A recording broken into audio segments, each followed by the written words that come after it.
Hi, I'm Andrea, nurse practitioner student. This is Michael. Michael, today I'll be doing an abdominal exam on you. Thanks for participating. Are you comfortable in this position? Good, so we'll get started. I'll wash my hands.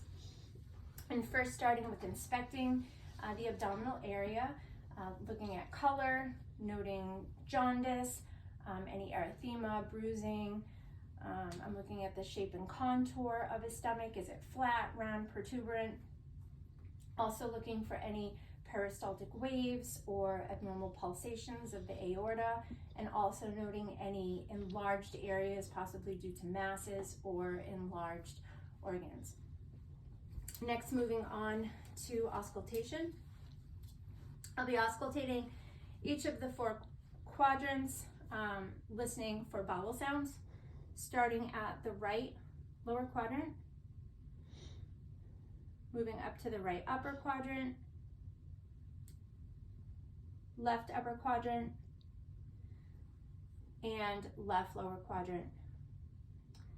Anywhere from 5 to 34 pings and gurgles is within normal range. I'll also auscultate the aorta, both with my diaphragm and my bell, listening for any bruits. Moving over to the right renal artery, again, diaphragm and bell. The left renal artery, diaphragm and bell. This then branches down into the iliac artery, where I'll again listen with both the diaphragm and the bell, and the left iliac artery,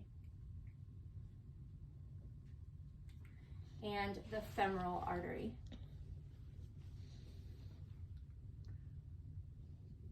All the while listening for any bruits. I would also listen for friction rubs at both the liver and the spleen.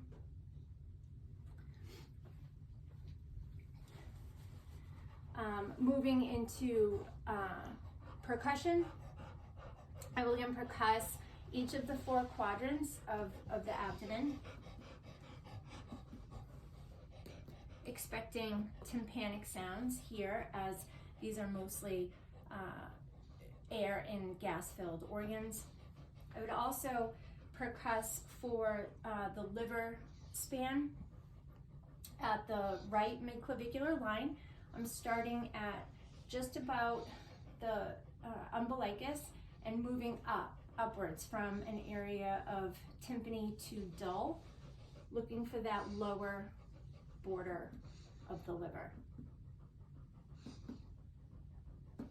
And right here I can hear it change to dull, so I'll mark this area and then move downwards, looking for the upper border of the liver. Percussing in the intercostal spaces.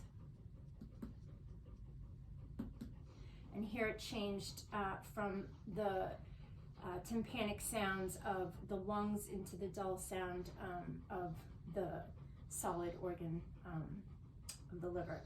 So then I would mark this area, or measure this area rather, to determine the span, which is just about 6.5 centimeters, and the area of at the midclavicular line you would expect anywhere from 6 to 12 centimeters as a normal range. I'll also percuss for the spleen at the left and anterior axillary line. This is also called the Traub's point, and I'm assessing for any areas of splenic dullness. Now moving on to palpation. I start with light palpation. This both helps to relax the abdominal muscles, acclimates the patient to your touch, your cold hands, and also allows you to feel for any superficial masses as well as any tenderness. Another position you could put a patient in is to have them flex their knees just a little bit. This also relaxes the abdominal muscles. So starting with light palpation in each of the 4 quadrants, and then going into deep palpation. While palpating, if an area of tenderness is elicited or suspected, you could also use or assess for rebound tenderness, and this can be done anywhere on the abdominal area, but this would involve pressing into an area by deep palpation, releasing quickly, and then asking the patient if they felt more pain or tenderness on the palpation or after release.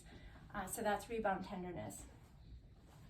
While we are palpating, I'm also going to palpate the aorta for any pulsations. I'm also going to palpate the kidneys, first the right, and then the left. I'm palpating the liver using the hooking technique. I'll have Michael take a deep breath in, and that the diaphragm on inspiration will push the liver down to meet your fingertips here. And then also palpating the liver. Good, and it's normal not to be able to palpate a healthy spleen. I'm also palpating the inguinal lymph nodes, both horizontally and vertically. And then moving on to a series of special maneuvers if areas of inflammation were suspected. First, to assess for appendicitis, there are a few special maneuvers. The first one is called the Rosing sign. And this assesses for indirect tenderness. So by pressing or deeply palpating in the left lower quadrant, this actually displaces the gas bubble and elicits pain in the right lower quadrant, which would indicate either some peritoneal inflammation or appendicitis. Also, the iliopsoas test could be done. This is where I place my hand above Michael's right knee, and I ask him to raise his leg up off the table or bed. This maneuver stretches out this psoas, the right psoas muscle. So a positive for this, which would be tenderness with that maneuver, would indicate also some peritoneal inflammation or appendicitis. Lastly is the obturator test. I would have the patient flex his right leg and internally rotate it. This stretches out the right obturator group of muscles, and pain with that maneuver would also be indicative of some peritoneal inflammation or appendicitis. The last test we'll do for this video will be the Murphy sign. So the Murphy sign assesses for gallbladder inflammation, cholecystitis. Here I would deeply palpate at the right costal margin where the liver and gallbladder is. And I would have the patient first exhale, and then while palpating, breathe in, please. Good. And if this were a positive sign, this palpation would actually elicit tenderness, which would cause the patient to have his breathing on inspiration interrupted due to that pain and tenderness. So that would assess for potentially cholecystitis. So that concludes this part of the abdominal exam.